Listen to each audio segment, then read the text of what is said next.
मैं सिर्फ आपके सामने ये अर्ज़ करना चाह रहा हूँ कि नरेंद्र मोदी की हुकूमत वक्फ बिल को लाकर क़ानून बनाने की जो कोशिशें कर रही है, उनका मकसद एक ही है कि इस मुल्क में अमन को ख़राब किया जाए। वज़ीर आज़म का मकसद एक ही है कि मस्जिद और मंदिर के नाम पर आवाम हमेशा लड़ते रहे, और उस बिल का मकसद ये नहीं है कि वक्फ की जायदादों को मजबूत किया जाए या उनकी हिफाजत की जाए।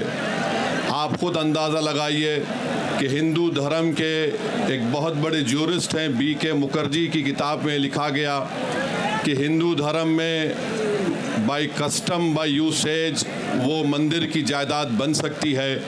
तो नरेंद्र मोदी वक्फ बाय यूज़र को इस तरह से ख़त्म कर रहे हैं कि अगर कोई डिस्प्यूट होगा या गवर्नमेंट प्रॉपर्टी होगी तो वक्फ बाय यूज़र नहीं रहेगा। दिल्ली में 123 वक्फ की जायदादें हैं, जिस पर दिल्ली हुकूमत का दावा यह है, मरकज़ी हुकूमत का, कि ये गवर्नमेंट की प्रॉपर्टी है। कलेक्टर को इख्तियार देने का मतलब यही है कि कलेक्टर हुकूमत के हक़ में फ़ैसला देगा। जिस मस्जिद के इमाम हमारे भाई मौलाना मोहिबुल्लाह नदवी साहब हैं, वहाँ पर मरकज़ी हुकूमत कहती है कि वो गवर्नमेंट की प्रॉपर्टी है। अगर कल खुदा ना खास्ता ये क़ानून बनेगा तो कोई भी जाकर मरकज़ी हुकूमत की तरफ से, दिल्ली सरकार की तरफ से वहाँ पर एक नोटिस लगा देगा कि ये वक्फ की प्रॉपर्टी नहीं है। हिबा को निकाल रहे हैं, ट्रांसफ़र ऑफ प्रॉपर्टी में हिबा है, मगर कोई गिफ्ट नहीं कर सकता वक्फ की जायदाद को। नरेंद्र मोदी आजकल भारत के हमारे फजीलतुल शेख बने हुए हैं और ये बता रहे हैं कि अगर कोई मुसलमान होता है तो उसको 5 साल तक वो वक्फ को नहीं दे सकता है। ये कहाँ से इनको मालूम हुआ? कौन से फ़िक़्ह ये की किताब में लिखा गया?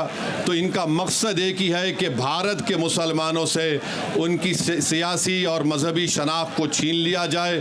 मैं आपको बता रहा हूँ कि इस बिल का मकसद मुसलमानों से मस्जिदों को छीनना, दरगाहों को छीनना, कब्रस्तानों को छीनना, इवैक्यू प्रॉपर्टीज़ को छीन लेना, ये मकसद नरेंद्र मोदी की हुकूमत का है। और हम कॉशन कर रहे हैं चंद्रबाबू नायडू को, हमारे पासवान साहब को और नीतीश कुमार को, याद रखिए दुनिया जब तक कायम रहेगी, अगर आप इस वक्त नाजुक वक्त में इस बिल की तायीद करेंगे तो आपको मुसलमान कभी नहीं माफ़ करेगा, क्योंकि आपकी तायीद की वजह से ये बिल क़ानून बनेगा।